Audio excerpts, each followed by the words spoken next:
Este mensaje, Posición en Cristo, fue predicado por el hermano William Marion Branham en el servicio vespertino del día 16 de enero de 1955 en Chicago, Illinois, Estados Unidos de Norteamérica. Escuche usted la interpretación al castellano. Pueden sentarse y les doy muchas gracias por su cooperación.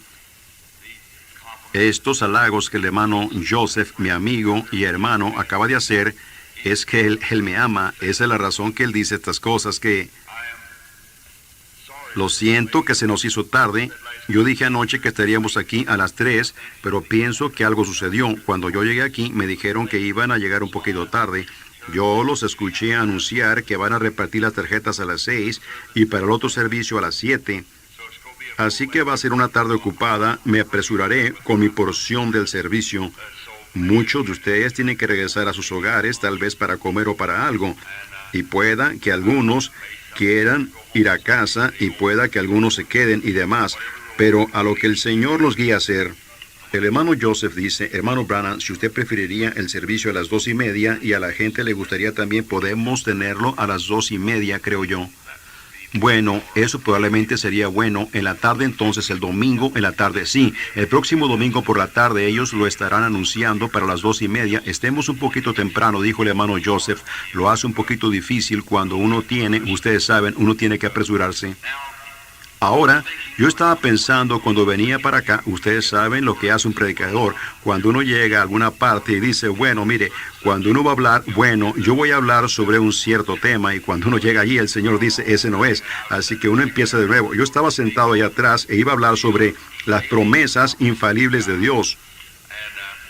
Y yo estaba sentado allá atrás y continuaba pensando, bueno, eso me tomaría 1 hora y media. Y yo dije, el Señor me dijo que era mejor no hacer eso. Así que solo voy a abrir aquí en la Escritura por un ratito y enseñar por unos cuantos minutos, si el Señor lo permite. Ahora recuerden, el servicio en esta noche, yo quiero terminar rápido en los siguientes 20 minutos, si puedo, 30. Pues eso les dará oportunidad a ustedes de ir a casa y regresar, y yo tengo que tener un momentito conmigo mismo si vamos a tener servicio de sanidad en esta noche. El hermano Joseph estaba haciendo mención hace unos cuantos momentos de ese ángel del Señor.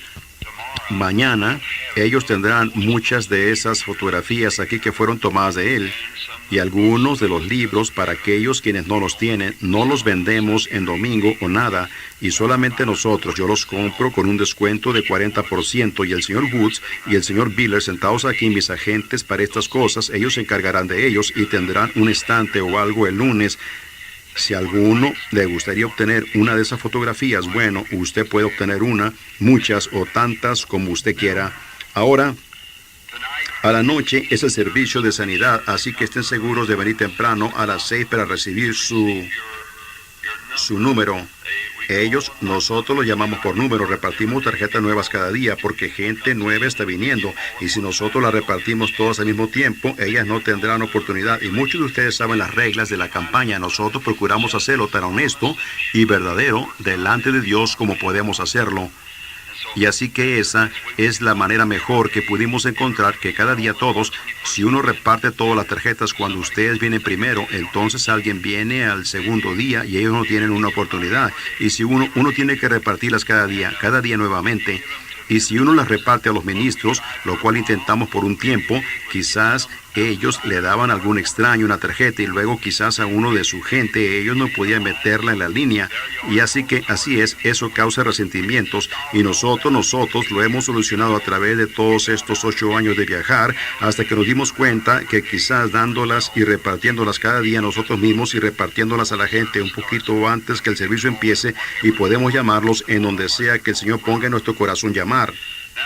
Ahora, ¿a cuánto les gusta la escuela dominical? Yo creo que a todos nos gusta. A mí me gusta la escuela dominical, así que tendremos unos cuantos momentos de escuela dominical. Me quitaré mi reloj y lo pondré aquí para que no me extienda mucho. Y ahora abramos en el Nuevo Testamento, en el libro de Efesios, para solo unas cuantas palabras de exhortación de nuestro Señor Jesús, y le damos a Él alabanza por su palabra. La fe es por el oír, y el oír por la palabra de Dios. Dios en sus grandes y maravillosas promesas que son tan infalibles y lo son más aún que los mismos cielos y la tierra, porque los cielos y la tierra pasarán, mas la palabra de Dios nunca fallará. Tiene que ser. La cosa principal es si nosotros podemos encontrar a qué porción del tiempo de nuestra vida pertenece la palabra de Dios. Dios señala tiempos y límites de tiempo, y luego todo obra para ese tiempo. Muchos de ellos, antes de la venida del Señor Jesús, tenían muchas cosas falsas que se levantaron y dijeron, este es el Mesías, y este es. Muchas cosas falsas sucedieron de acuerdo a las Escrituras, un poco antes de la venida del Señor Jesús. Y la gente intenta hacerlo ella misma. Ella procura hacer que la palabra de Dios cuadre con su programa, pero eso ustedes lo tienen al revés. Ustedes tienen que cuadrar con el programa de Dios. Eso encontramos que eso es la verdad. Ahora, en el Moisés, cuando él estaba ahí, sabiendo que Dios había hecho una promesa que él iba a libertar a los hijos de Israel, bueno, Moisés, sabiendo que él había sido llamado para ese propósito. Ahora, cuando usted tiene un llamamiento de Dios, eso no significa que usted nada más sale y está haciendo la voluntad de Dios. Usted tiene que buscar la voluntad de Dios y el tiempo de Dios para hacerlo. Moisés pensó, bueno, los hijos de Israel entenderán ahora que yo soy su libertador, así que él salió a hacerlo así, y él mató a un hombre, y él se dio cuenta que eso los hijos de Israel no entendieron. Entonces Moisés perdió todas sus esperanzas y todo el poder que él tenía, pensando que la libertad no era para los hijos de Israel. Él había perdido todos los pensamientos de libertad hasta que Dios lo encontró a él un día en la zarza ardiendo.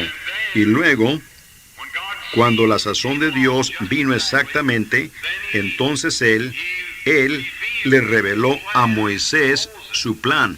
Ahora, esa fue la razón que a Moisés se le había olvidado respecto a la liberación, la promesa de Dios que él los libertaría a ellos, pero a Dios no se le había olvidado su promesa. Moisés intentó por sí mismo y falló. Eso es lo que la iglesia ha hecho muchas veces. Nosotros hemos intentado por nosotros mismos de hacer cosas, cuando fallamos de encontrar el elemento del tiempo de Dios. Dios tiene un tiempo para todas las cosas. Él tiene un tiempo en el que Él tiene. Nosotros plantamos maíz, tenemos un tiempo en el que aramos el maizal. Luego al tiempo cosechamos el maíz. Las lluvias de primavera vienen, la sequía durante el verano, las lluvias del otoño, la nieve. Uno no puede nada más decir, yo planto mi trigo hoy y mañana y salgo y lo cosecho. Dios tiene tiempos por sazones. Él tiene sazones para su palabra y tiene tiempos cuando Él, en la Escritura aquí, en donde lo dijo, y la presencia del Señor estaba allí para sanar a los enfermos. Eso es cuando Jesús estaba también ministrando. La presencia del Señor estaba allí para sanar a los enfermos. Quizás en otros tiempos la presencia del Señor no estaba allí para sanar a los enfermos, y nos damos cuenta que Dios obra todo por sazón. Y ahora, cuando Moisés, lo que él falló en encontrar fue el límite del tiempo de Dios. Entonces, cuando Dios mismo se reveló a él en la zarza ardiendo, él se dio cuenta entonces que la misma cosa que estaba en la zarza ardiendo era la cosa que a él le faltaba. Y yo creo que eso es lo que nos pasa a nosotros hoy, que muchas veces tratamos de hacer el programa nosotros mismos y fallamos de recibir lo que estaba en la zarza ardiendo, la revelación directa de la voluntad y del tiempo de Dios. ¿Qué bien le haría a usted plantar aquí algo de maíz hoy? Se pudriría, nada sucede. Si llegara a brotar, el clima frío mataría el germen. ¿Ven? No funcionaría. Tenemos que tener la sazón para ello. Así que cuando Moisés se dio cuenta de la verdadera voluntad directa de Dios y del tiempo de Dios y de la revelación de cómo hacer todo, ahora sí, intenten apartarlo de Egipto. Él regresó a Egipto tan pronto como pudo, porque él sabía que Dios había prometido liberación y que el tiempo de liberación había llegado, porque eso era directamente. Ahora Moisés primero estaba mirando a la palabra. La palabra de Dios les había prometido a ellos liberación. Él sabía que el tiempo estaba cerca. Ahora, él tenía que tener un contacto directo con Dios para saber cómo y cuándo hacerlo. Ahora, nosotros, como pueblo del Evangelio completo, yo pienso que hemos hecho muchos errores al mirar en la palabra y decir, Dios dijo esto, y fallamos en encontrar la revelación directa para nuestra vida que cuadre en ese programa. Cuando encontremos eso, entonces tiene que suceder. Y yo pienso que ahí es en donde se ha fallado. Muchas veces la gente sale y ve a un evangelista, como por ejemplo a nuestro hermano Billy Graham. ¿Qué bien me haría a mí intentar ser como Billy Graham? Yo no lo pudiera hacer si tuviera que hacerlo. Yo tengo un ministerio del cual tengo que cuidar. Y el hombre que sigue tiene su ministerio, y cada uno tiene un ministerio. Aún hasta el ama de casa tiene un ministerio de ministrar la palabra de Dios. Ahora, si yo intentara imitar al señor Graham, yo estaría en dificultades de inmediato, porque él es inteligente, listo, instruido, un verdadero predicador. Bueno, yo no lo soy. Bueno, quizás si el señor Graham intentara imitarme, él estaría en dificultades también. Así que ahí está. Así que no podemos hacer eso. Tenemos que hacer lo que Dios nos ha revelado a nosotros hacer. El hermano Graham está haciendo eso. Dios le ha revelado a él un avivamiento mundial, y él lo está demostrando también. Y yo lo aprecio. Y yo estoy intentando hacer lo mejor que él me dijo que hiciera de la revelación que Dios me ha dado de ministrar a las personas enfermas. Ahora, si podemos encontrar nuestra posición y saber que es la palabra de Dios que lo ha prometido, esa es la razón que Josué y Caleb no tenían temor que ellos no pudieran tomar la tierra prometida, porque los otros 9 regresaron, o los 10 mejor dicho, y dijeron, no podemos hacerlo. Bueno, esas ciudades con murallas altas, y nos miramos como langostas al lado del pueblo, son muy poderosos y están armados, y dijeron, simplemente no podemos hacerlo. ¿Ven? Ellos estaban mirando al sentido del razonamiento. Ustedes no pueden mirar al sentido del razonamiento, ustedes tienen que mirar a la promesa de Dios. Ahora, Dios ya había enviado a su ángel, y el ángel estaba en el campamento moviéndose, y la revelación de Dios había traído la palabra de Dios manifestada, y ahora ellos ya estaban preparados para entrar a la tierra prometida. Por lo tanto, Josué y Caleb tenían todas las promesas eran para ellos, porque Dios había prometido que Él les iba a dar la tierra a ellos. Y entonces ellos esperaron todo este tiempo, y luego después de un tiempo el Espíritu Santo descendió a Moisés. Una columna de fuego se formó encima de ellos, y ellos la siguieron. Y ahí estaba ella, allá, delante de la tierra prometida, lista para cruzar. Así que él podía creerlo, porque las promesas de Dios son infalibles. Ellas son la verdad. ¿Cómo piensan ustedes que ha sido, amigos, a través de estos años de encontrar oposición alrededor del mundo, en 20 y tantas naciones extranjeras a las cuales el Señor me ha enviado a visitar?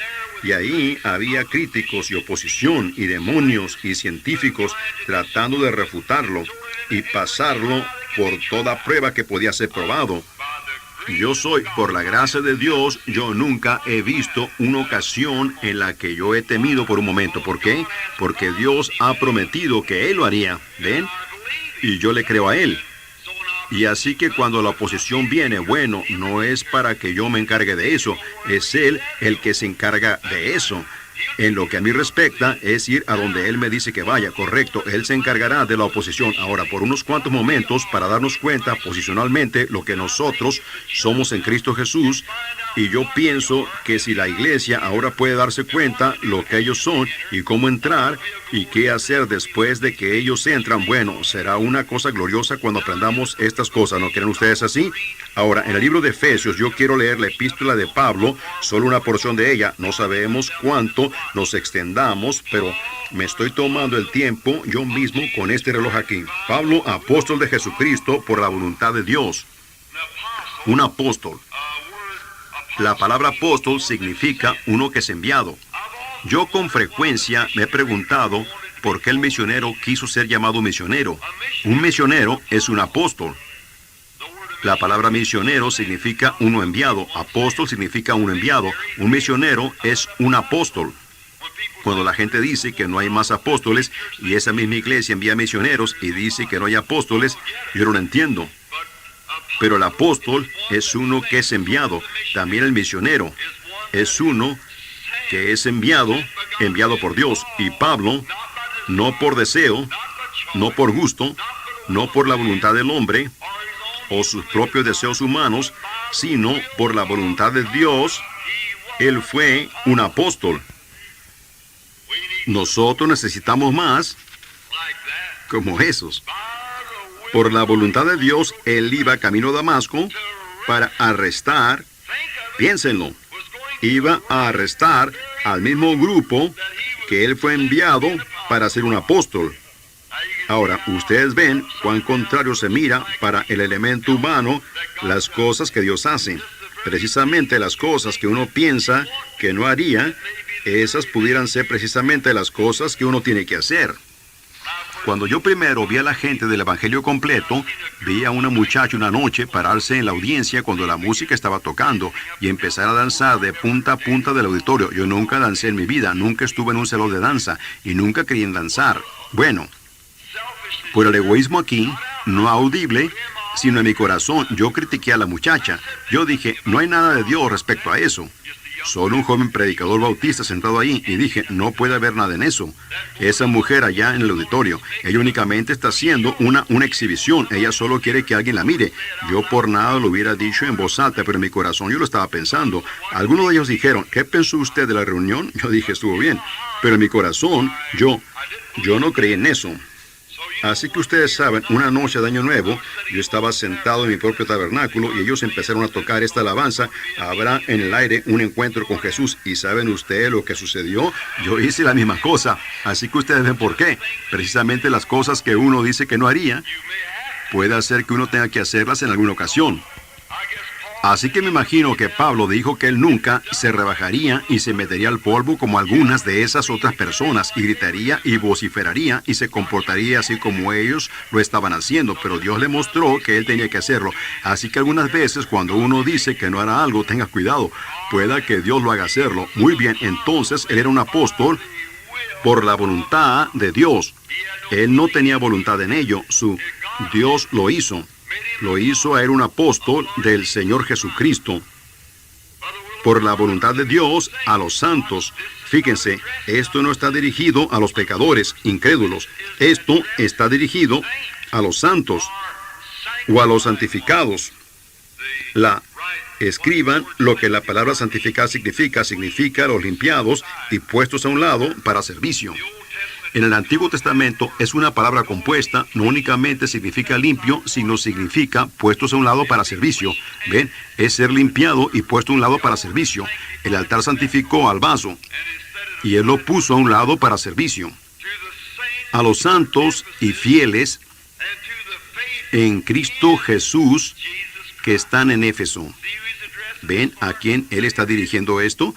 Permítame ahora leerlo sin interrupción. Escuchen, Pablo, apóstol de Jesucristo por la voluntad de Dios, a los santos y fieles en Cristo Jesús que están en Éfeso. A los fieles en Cristo Jesús. Ahora, esta epístola está dirigida a esos, no al mundo de afuera, no es un sermón. Pablo no les estaba predicando aquí a los que no eran salvos. Él se los estaba predicando a los salvos, a los llamados fuera, a los separados, a los puestos a un lado y a los fieles en el llamado. Ahora, a esos son a los que él se está dirigiendo, a los que están en Jesús. La posición del creyente es en Cristo. Y Cristo únicamente se encontrará con el creyente. El creyente únicamente puede adorar a Cristo si él está colocado posicionalmente en Cristo. No creo que ustedes lo captan. Permítanme tomar otra dirección. Miren, un creyente no puede adorar y no tiene derecho a adorar. Ningún hombre tiene derecho de adorar al Señor estando fuera del cuerpo del Señor Jesucristo. ¿Sabían ustedes eso? Si tuviéramos tiempo para regresar y tomar las leyes sobre eso, sería hermoso.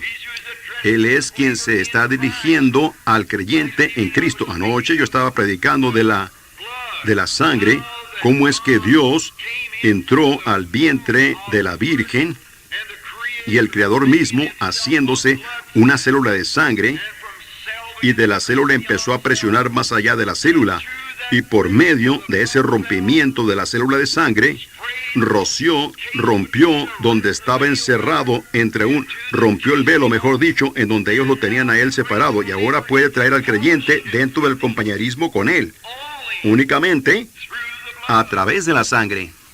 Ellos no tenían el derecho de adorar, los que no habían venido a través de la sangre. Miren en el Antiguo Testamento, allá, cuando los creyentes, ellos tenían un tabernáculo, y en el tabernáculo, ningún hombre tenía el derecho de adorar a menos que él viniera al tabernáculo. Era un lugar en donde la sangre era ofrecida, y sin el derramamiento de sangre no hay remisión de pecado, ni promesa de que la oración iba a ser contestada fuera de la sangre.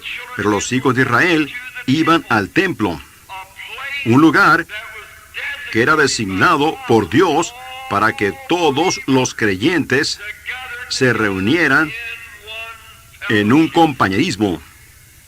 ¿Lo ven? Ellos estaban juntos, cada tribu. Los fariseos, los saduceos, los herodianos, los publicanos, todos se reunían en un lugar para compañerismo. ¡Cuán hermoso! ¿Por qué? Porque allí el cordero era matado, la sangre era puesta sobre el altar de bronce y los cuerpos eran quemados y el humo subía. Y todo bajo ese humo, lo cual era olor fragante en su nariz a medida que salía del lugar, todo bajo la sangre, tenía el derecho de adorar. ¿De qué hablaba eso? Del Señor Jesucristo. Porque Dios luego vino a su templo en una columna de fuego. Cuando el templo fue hecho un lugar para adorar, para que todo Israel se reuniera, la columna de fuego entró y pasó sobre las alas de 70 pies de los ángeles. Se regresó y pasó sobre los ángeles en la pared.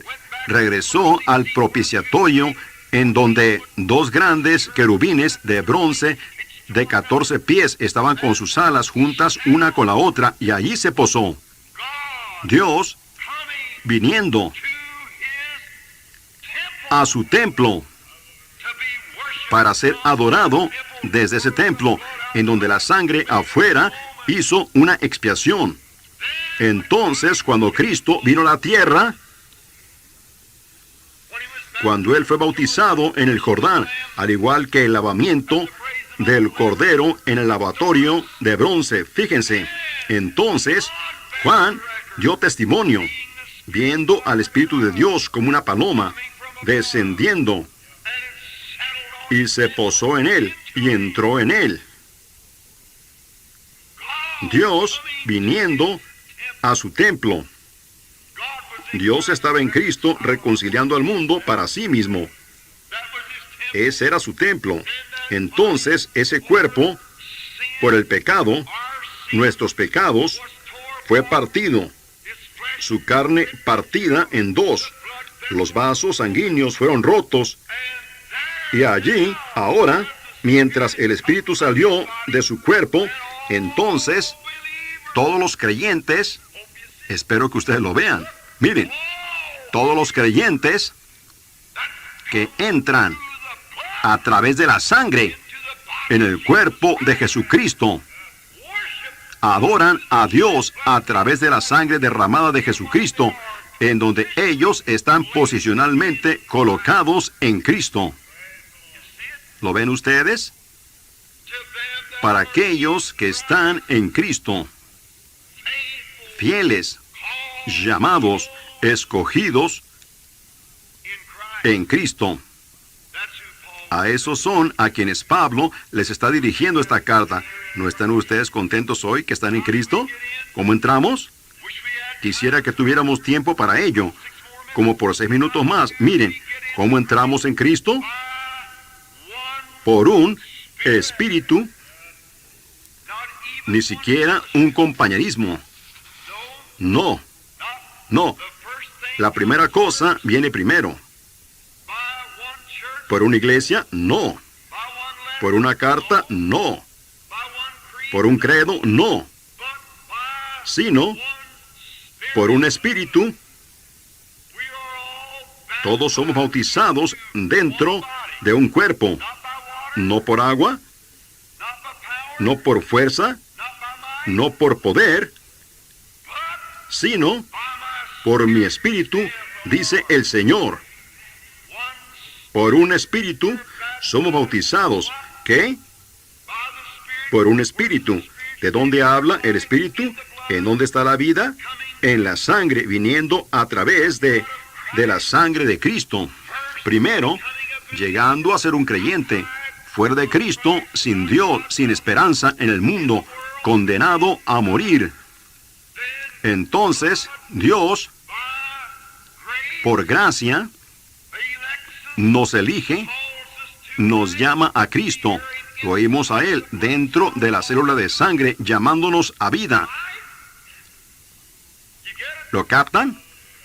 Y entonces, venimos y confesamos nuestros pecados y somos bautizados para la remisión de nuestros pecados. Entonces tomamos a través de la sangre hasta que la célula de sangre, venimos a través de la sangre rociada. Entonces somos bautizados por el Espíritu Santo dentro de esta célula de sangre.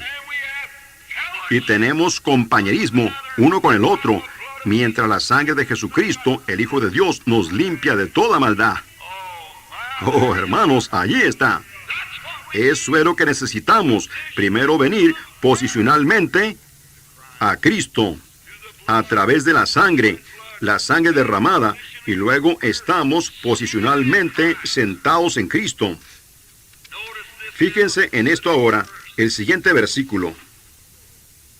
Primero, antes que lo dejemos, fíjense, todo el Antiguo Testamento es una sombra del Nuevo. Ningún creyente tenía el derecho de ofrecer sacrificio de adoración fuera del templo. En el templo es en donde estaba la sangre. Dios lo prohibió. Él dijo, no lo hagan. Vengan al templo para compañerismo. Nosotros no tenemos el derecho de ir afuera y empezar credos y denominaciones, destruir personas y separarlas. Debemos de entrar en un compañerismo glorioso por el lavamiento del agua, por la palabra, dentro del cuerpo de Cristo a través de la sangre. Y nosotros llegamos a ser hijos de Dios, comprados con sangre. Entonces yo no tengo el derecho de decir, porque usted es un metodista, usted no es mi hermano, y usted es un bautista, usted no es mi hermano, o si usted es pentecostal, usted no es mi hermano. Todos hemos sido hechos partícipes de este compañerismo después de que hemos venido a través de la sangre. Entonces nos sentamos juntos. ¿En qué clase de lugares? Lugares celestiales. ¿Cómo? En Cristo Jesús. Lugares celestiales. Lugares celestiales. Cuando usted está fuera de Cristo, usted no entiende los lugares celestiales. Cuando está allá afuera, usted mira y dice, oh, ese montón de fanáticos, ellos no saben de lo que están hablando. La razón que usted no sabe es porque usted nunca ha sido participante del compañerismo de sus sufrimientos. Usted nunca puso sus manos sobre su cabeza bendita y sagrada y sintió los dolores del Calvario por sus pecados. Usted nunca supo lo que eso era. Amigo, compañero, usted no sabe lo que eso significa hasta que suba al Calvario y vea tal precio que fue pagado por usted. Entonces, cuando usted comprende todo al respecto, Dios, por medio de la gracia, lo lleva a usted a través del torrente sanguíneo dentro de su propio compañerismo con su amado Hijo, Cristo Jesús. ¡Oh, cuán maravilloso! Déjeme decirles, eso me hace sentir también el saber que hemos sido privilegiados para hacer esto, entrar en su compañerismo maravilloso en Cristo. Ahora, entonces, cuando usted está establecido en el compañerismo y amigo, fuera de Cristo, fuera de su compañerismo, usted no tiene el derecho de decir que la gente que está en el compañerismo, que cree en lo sobrenatural, está fuera de su mente, porque usted nunca ha probado para ver que el Señor es bueno. Usted nunca ha venido a través de esto para entrar en este compañerismo. O usted pudiera creerlo, usted pudiera aceptarlo. Usted pudiera decir, sí, yo creo que la Biblia está correcta, yo también voy a la iglesia. Pero ha muerto a usted mismo y nacido otra vez, dejando todo lo de afuera y traído a la sangre para entrar en este compañerismo y sentarse en lugares celestiales en Cristo Jesús, lo que Dios puede hacer. Cómo la revelación de Dios puede moverse a través de la audiencia de esa manera cuando todos nosotros hemos sido participantes de este mismo compañerismo, ¿ven? Y ahora, esos son a los que Pablo les está dirigiendo esta epístola. Y solo por un minuto o dos más, Pablo les está dirigiendo esta epístola a aquellos que están en Cristo Jesús. ¿Ven ustedes? Y a los fieles que están dentro. ¿Ven cómo entramos? Ninguno afuera tiene el derecho a entrar. Ninguno sin venir a través de la sangre puede estar adentro. Oh, él dice, yo vine a través de la sangre. Y él está sentado allí mismo diciendo, yo no entiendo estas cosas. Seguramente que no. Él está pretendiendo que vino a través de la sangre. Pero si él alguna vez llega a ser un hijo y un participante, él es su hermano. Y él está, que es él, el mismo espíritu que estaba en Cristo, está en usted y en él. Y ustedes son conciudadanos. Oh, hermanos, esa es la palabra que yo quiero. Yo he estado dándole vuelta por media hora para encontrarla.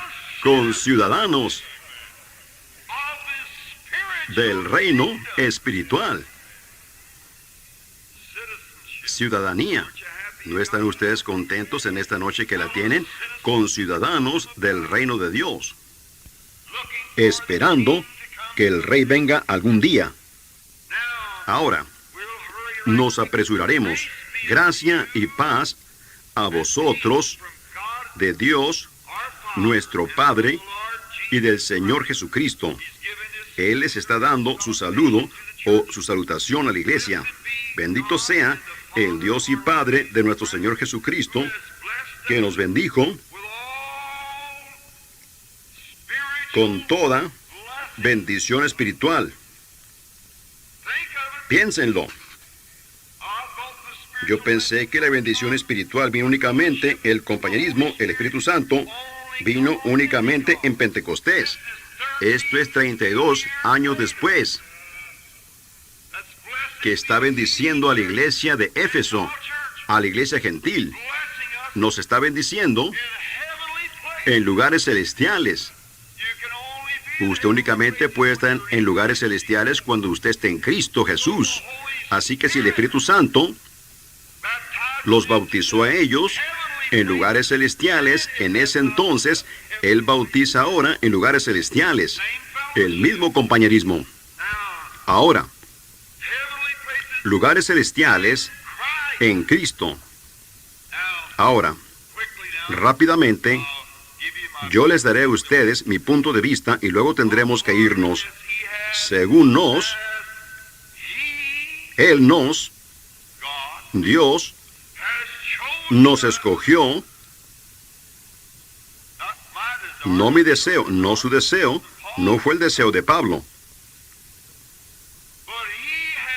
Según nos escogió en Él antes de la fundación del mundo.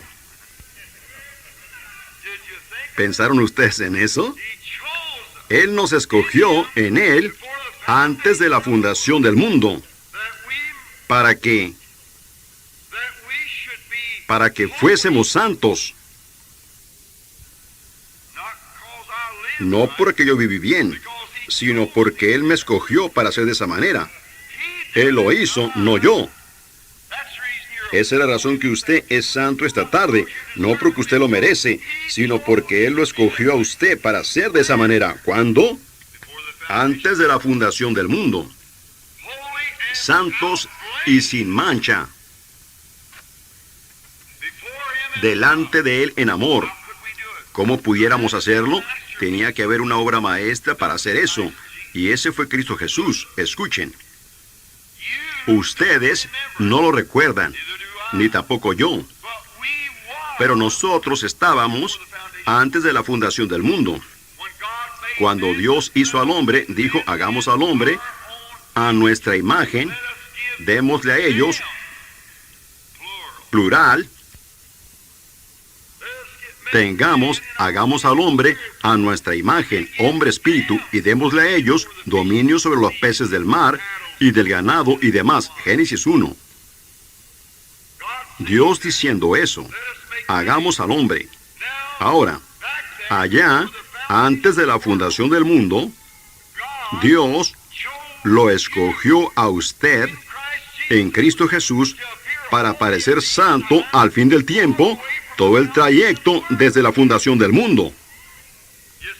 ¿Lo ve usted? Ahora, rápidamente, captémoslo ahora.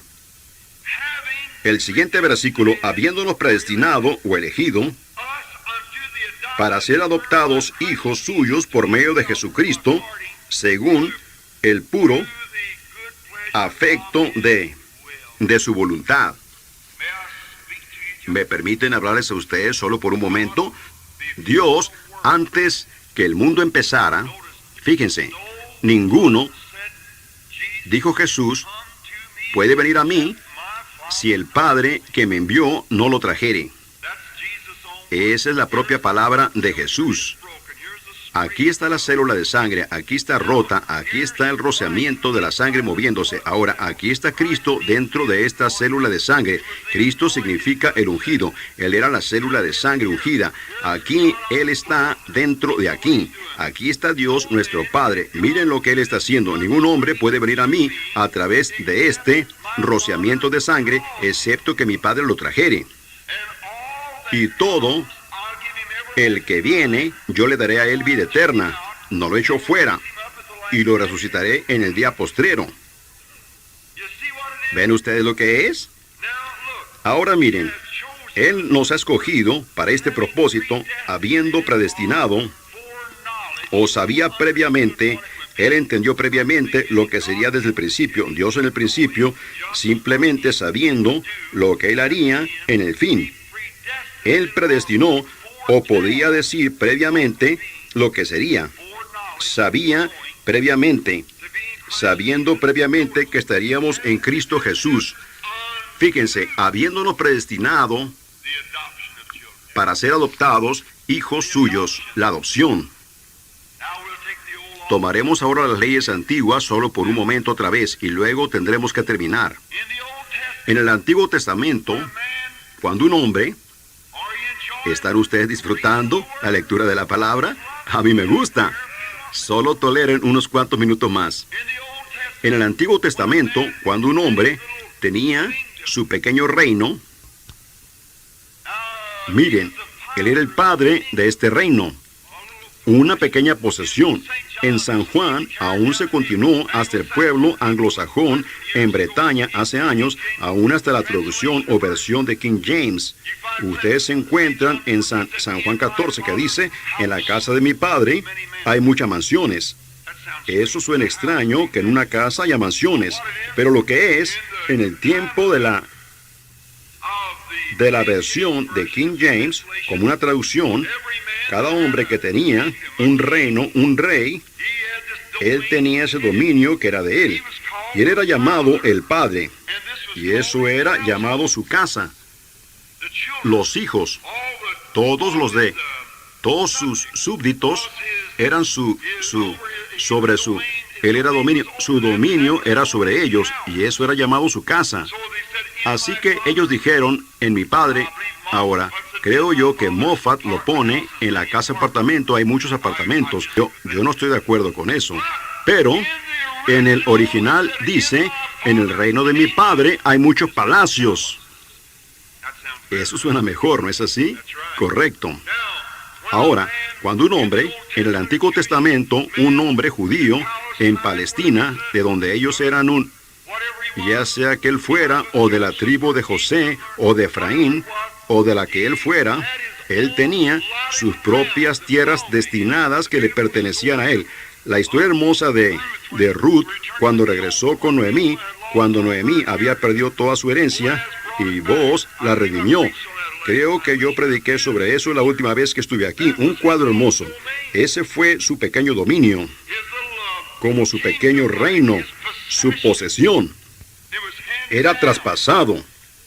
Uno le seguía al otro. Ahora, cuando un padre se casaba y cuando este muchacho, heredaba lo que su padre tenía, sus hijos nacían.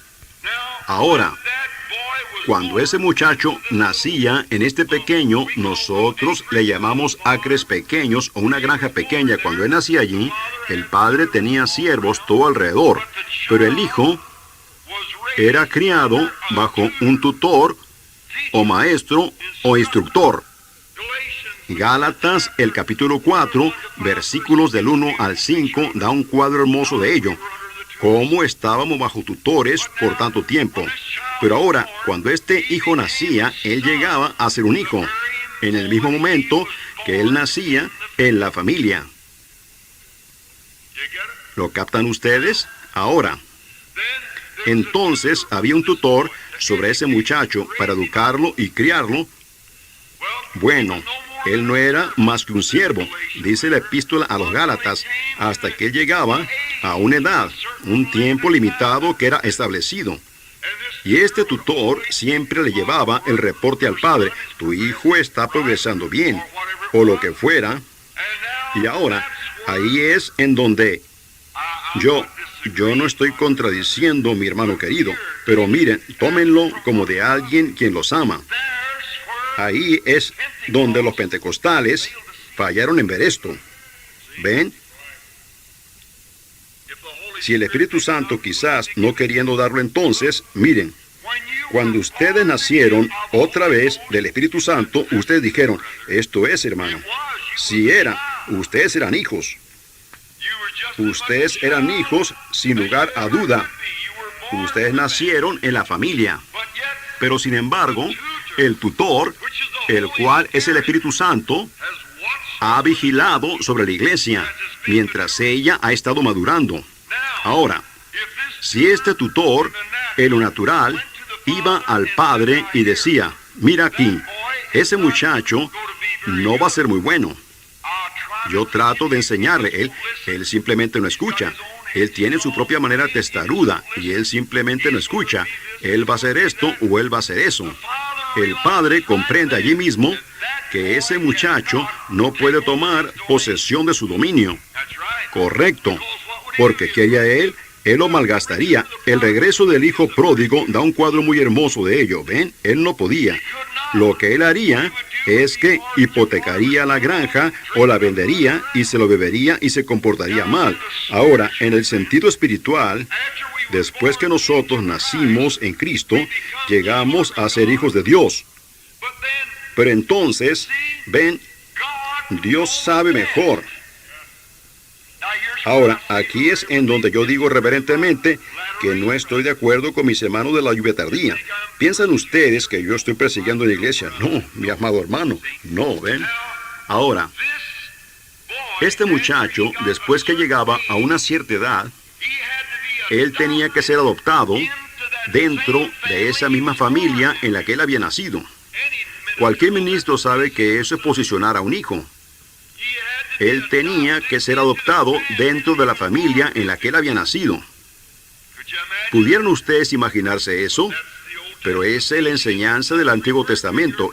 Pablo se está refiriendo a ello aquí en Efesios, en la iglesia de Éfeso.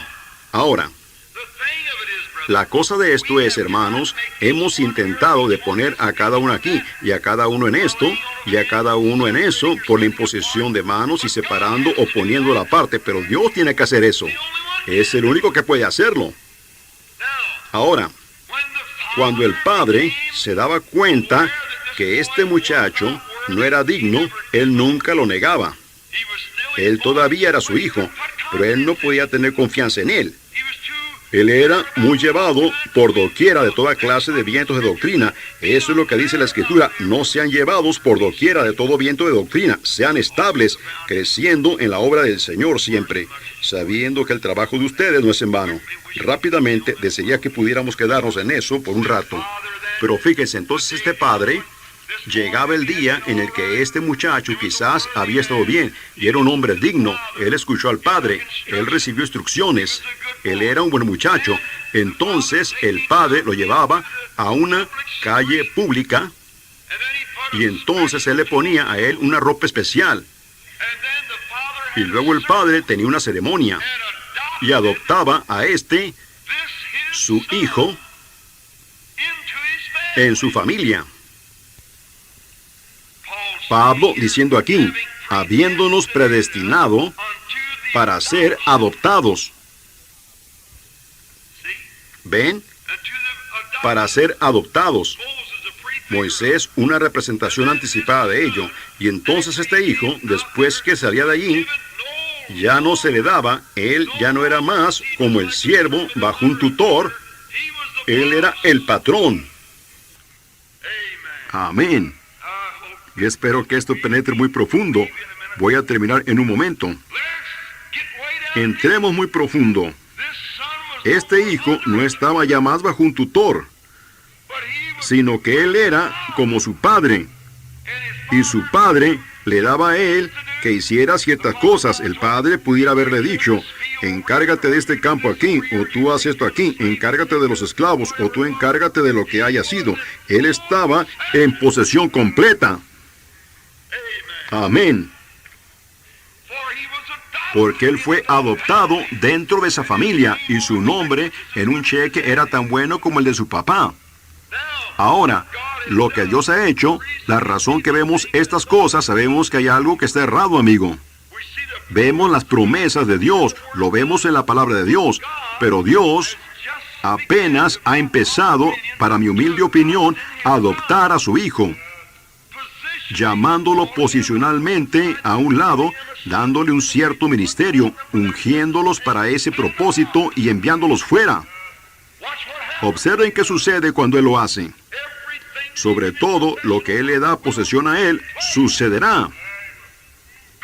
Dios adoptó a su propio hijo de esa manera. Jesús, caminando como un hombre ordinario, pero un día arriba del monte de la transfiguración, Él tomó a 3 como testigos, a Pedro, a Santiago y a Juan, esperanza, fe y caridad. Los llamó. Y Él separó a Jesús de ellos. Y Él le hizo sombra. Y la Biblia dice, su vestido resplandeció como el sol en su fuerza. ¿Qué era?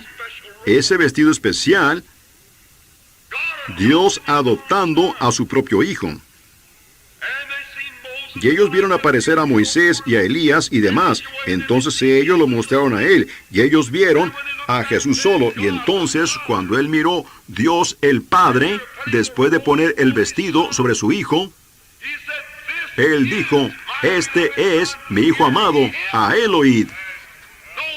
Con razón Jesús podía decir, toda potestad me es dada en el cielo y en la tierra, porque él fue adoptado por su Padre en el reino glorioso de Dios.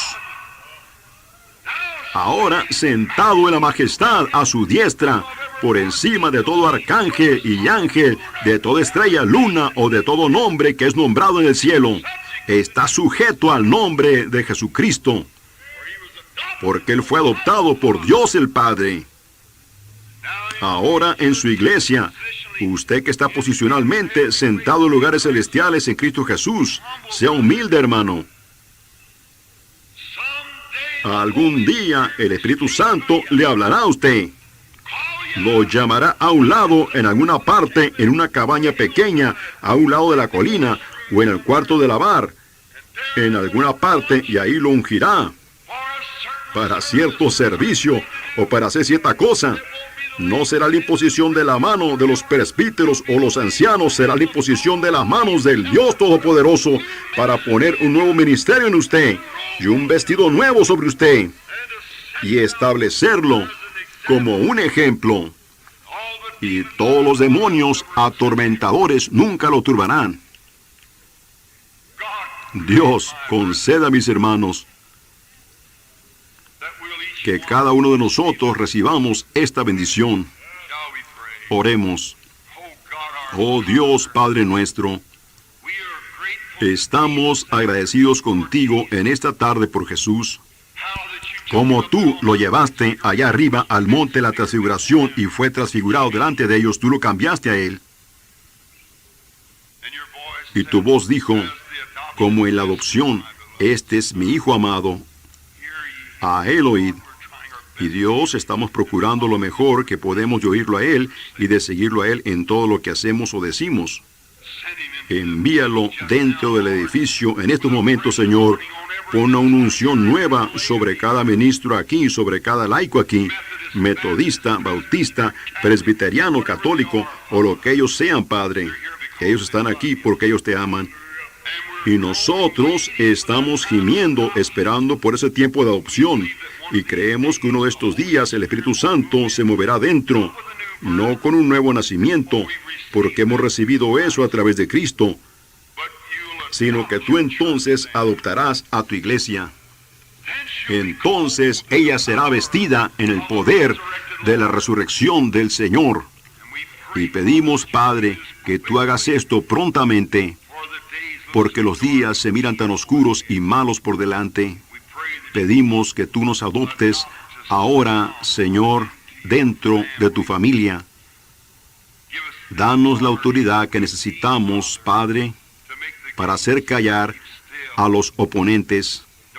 Con razón, ellos oraron cuando regresaron. ¿Por qué se amotinan las gentes y los pueblos piensan cosas vanas? Dijeron verdaderamente, Señor, extiende la mano de tu Hijo para sanar a los enfermos. Salva a los perdidos hoy aquí, Padre. Sana a los enfermos. Porque te lo pedimos en el nombre de Jesús. Y mientras tenemos nuestros rostros inclinados, yo me pregunto si el hermano Egbert tiene una alabanza de invitación que él pudiera cantar en este momento. ¿Cuántos aquí levantarían su mano y dirían, hermano Branham, ore por mí? Dios le bendiga a usted, a usted, a usted. Dios le bendiga por donde quiera. Mi oración humilde y sincera. Dios le bendiga a usted, le ayude. Debo apresurarme ahora para estar listo para el servicio de esta noche. Las tarjetas de oración serán repartidas como en 1 hora y 15 minutos más. Hermano Bosé, tome ahora el púlpito. Dios les bendiga. Estén en una oración mientras yo voy a orar.